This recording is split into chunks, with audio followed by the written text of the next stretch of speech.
ভালোবাসা যেটা শুধু আমি অনুভব করতাম। তুমি ছিলে আমার সবকিছু, আর আমি হয়তো ছিলাম তোমার ব্যস্ত জীবনের একটা ফাঁকা সময়। তোমার প্রতিটা হাসিতে আমি সুখ খুঁজেছি।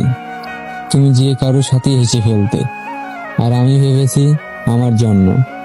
তুমি চলে গেলে কিছু না বলে, কিছু না বুঝিয়ে, আর আমি আজও বোঝার চেষ্টা করি আমার কি দোষ ছিল। একতরফা ভালোবাসা সবচেয়ে সুন্দর, কারণ এতে কাউকে দোষ দেওয়ার সুযোগ থাকে না।